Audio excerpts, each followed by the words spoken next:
네가 우리 누나 만나러 가자고 한 날 누나가 죽었고. 아네스 소녀님은 알아. 미안하다고. 네 잘못은 아닌데 그런 일이 벌어져서 일말의 책임을 느낀다고. 드라마 보물섬이 어느새 중반을 향해 달려가고 있는데요. 오늘 밤 7번째 에피소드를 앞두고 아주 따끈따끈한 선공개 영상이 업데이트 되었습니다. 이번 선공개에서는 기억을 찾고 여운남과 마주한 서동주의 모습이 펼쳐졌습니다. 참고로 서동주는 누나의 죽음을 눈앞에서 마주하고 기억을 찾게 되었는데요.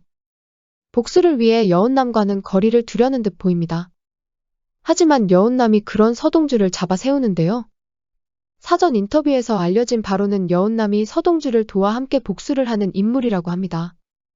복수의 상대는 아마도 허일도보다는 염장선이겠죠.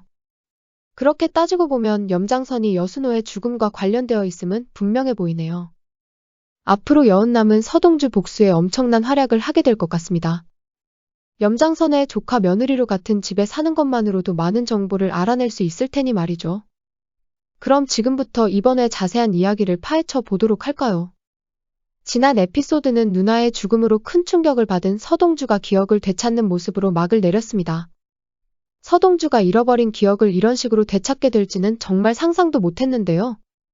누나의 죽음으로 서동주는 염장선 일당에게 복수해야 할 이유가 또 하나 늘어버렸습니다. 그런데 서동주와 염장선과의 악연은 아주 오래전부터 시작되었을지 모르겠네요. 서동주가 성현이란 이름이었을 당시 겪었던 무서운 교통사고 역시 염장선이 관련되어 있어 보입니다. 아직은 심증뿐이지만 그때 당시 정황은 염장선이 배우임을 가리키고 있습니다. 트럭으로 무식하게 밀어버리는 방식도 완전히 염장선 스타일로 보이는데요. 당시 염장선은 허일도를 대산의 맞사위로 만들고 싶었습니다. 그래야 자기 마음대로 대산을 주무르기 쉬워질 테니 말이죠. 하지만 차덕희에게는 이미 남편인 여순호가 있었습니다. 참고로 여운남의 아버지 여순호 역시 염장선과 안면이 있었을 거라 생각됩니다. 허일도의 등장인물 소개에는 그가 학생운동 시절 염장선에게 끌려가 동지들을 고발했다는 대목이 있습니다. 여기서 말하는 동지들 중에는 여순호와 최덕희도 있었던 것 같네요. 아무래도 최덕희는 대산의 백으로 체포까지는 면했겠지만 여순호의 경우에는 안기부에 끌려가 염장선과 얼굴을 마주했을 가능성이 높습니다. 물론 당시 최덕희와 교제 중이었다면 그녀의 백으로 쉽사리 풀려나기는 했겠죠. 아무튼 그때 여순호 역시 염장선과 안면을 튼 것으로 생각됩니다. 염장선은 허일도를 대산의 맞사위로 만들기 전에 분명 여순호에게도 접근을 했을 거라 생각됩니다. 하지만 여순호는 허일도처럼 조련하기 쉬운 상대가 아니었던 겁니다. 그래서 여순호를 없애고 그 자리에 허일도를 앉히겠다는 극단적인 계획을 세운 게 아닐까 하네요. 이런 정황들로 보아 그날의 교통사고는 염장선이 꾸몄을지 모른다는 겁니다.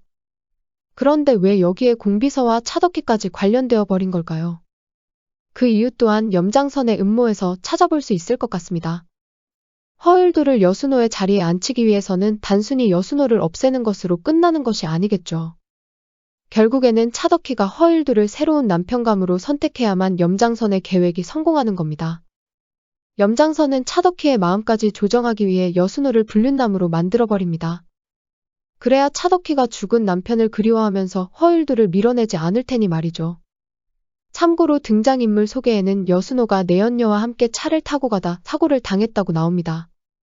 이 때문에 차덕희는 여순호의 죽음을 애도하기는커녕 천벌을 받은 것이라 생각했겠죠. 하지만 여순호에게 내연녀가 있었다는 건 완전히 잘못된 사실인 것 같습니다. 제 추측으로는 서동주의 어린 시절 기억에 등장한 운전자가 바로 여순호인 듯합니다. 서동주는 그 당시 여순호의 옆자리에 타고 있었고 뒷좌석에는 또래의 여자아이가 타고 있었을 뿐이죠. 내연녀로 보이는 성인 여성은 어디에서도 찾아볼 수 없었습니다. 결국 여순호는 불륜남이란 오명을 뒤집어쓰고 염장선에게 살해당한 것이라 보는 게 맞는 것 같네요. 그럼 대체 여순호와 서동주는 무슨 관계인 걸까요? 우선 서동주의 출비를 알고 있을 듯한 인물이 지난 에피소드에서 잠깐 등장했습니다. 바로 강성이란 인물인데요. 조경기사 강성은 허일도와 여순호를 알고 있는 대학 동창이었습니다. 그런데 그가 서동주를 보고 낯이 익다고 말했습니다. 솔직히 여기서 유추해볼 수 있는 건 서동주가 그의 대학 시절 친구 누군가와 많이 닮았다는 거겠죠. 기억이 가물가물하다는 건 아주 오래전에 보고 다시 만나지 않은 친구라는 겁니다. 참고로 서동주 아버지 세대의 배경은 학생운동이 한창이던 시절이었습니다. 이때 많은 젊은이들이 희생당했고 그중 서동주의 아버지도 끼어있을 거라 생각되네요. 아마도 그는 여순호와 가장 친했을 거라 생각됩니다. 서동주의 아버지는 안기부로 끌려가 염장선에 손에 목숨을 잃었던 게 아닐까 합니다. 이후 여순호는 친구의 아들인 서동주는 나몰라라 하지 않고 뒤에서 후원해 주었던 게 아니었을까요? 그런데 차덕희는 남편 여순호가 밖에서 딴살림을 차려 서동주를 낳은 것이라 오해한 것 같습니다. 물론 그런 오해 또한 염장선이 조작해낸 큰 그림의 한 부분이었겠지만 말이죠. 남편을 의심하기 시작한 최덕희는 공비서를 시켜 남편의 뒷조사를 하게 됩니다. 그리고 그날의 비극이 발생하고 말았던 것이죠. 비가 많이 오던 그날 밤 공비서는 뒤에서 몰래 여순호의 차를 미행 중이었습니다. 여순호의 차에는 앞서 언급한 2명의 아이들이 함께 타고 있었습니다. 아마도 여순호는 염장선이 놓은 덫에 걸려 아이들을 데리고 어딘가로 향하던 중이었겠죠. 목적지로 향하는 길은 꾸불꾸불한 급경사와 언덕이 많은 산악 지형이었습니다. 염장선은 바로 이곳을 여순호의 무덤으로 선택한 것이었죠. 공비서는 멀리서 여순호의 차를 뒤쫓고 있었는데 갑자기 커다란 트럭이 그녀를 추월해 갑니다. 그리고 얼마 지나지 않아 여순호의 차를 절벽으로 밀어버리고 뺑소니를 쳐버립니다. 놀란 공비서는 잠시 그곳에 차를 멈추고 추락한 여순호의 차를 살피는데요. 갑자기 차 안에서 어린 남자아이가 살려달라는 목소리가 들린 것이었습니다. 어쩔 줄 몰라 하던 공비서는 너무나 두려운 나머지 살려달라는 아이의 애원을 외면하고 도망쳐버립니다. 그리고 얼마 뒤 차량이 폭발하는 소리를 멀리서 듣게 되는 공비서. 이후 집으로 돌아온 그녀는 차덕희에게 여순호는 물론 함께 타고 있던 성현도 죽었다고 보고하게 된 거죠. 성현의 살려달라는 애원을 외면한 공비서는 그날 이후 무거운 죄책감에 짓눌려 살게 된 거라 추측해봅니다. 공비서가 딱히 큰 범죄를 저지른 건 아니었지만 도의적인 측면에서 그녀를 좋은 사람이라고 볼 수도 없을 것 같네요. 하지만 다른 경우의 수도 있을 수 있습니다. 그날 공비서가 서동주를 살려주었고 차덕희에게는 죽었다고 보고 했을 수도 있으니 말이죠. 하지만 성현이란 이름의 공비서의 눈빛은 두려움에 떨고 있었습니다. 그녀는 분명 죄책감의 굴레에 사로잡혀 있는 듯 보였죠. 성현과 공비서의 연결고리는 딱 이 정도로만 정리해보는 게 적절해 보이네요. 그런데 공비서가 그날의 목격자라면 한 가지 걸리는 부분이 있습니다. 왜 그녀가 차덕희에게 거짓말을 했냐는 거죠. 차덕희는 분명 남편이 내연녀와 바람을 피다 죽은 것으로 알고 있습니다. 만약 공비서가 그날의 진실을 차덕희에게 거짓 없이 알려주었다면 차덕희는 그런 오해를 하지 않았을 겁니다. 그렇다면 공비서에게는 차덕희를 속여야 할 그녀 나름의 사정이 있었다고 봐야 할 듯하네요. 공비서가 허일두를 위해서 거짓말을 했다라고 보기에는 두 사람이 그다지 가까워 보이지는 않았습니다. 그럼 혹시 공비서는 염장선의 라인을 타고 있는 게 아닐까 하는 추측까지 들게 하네요.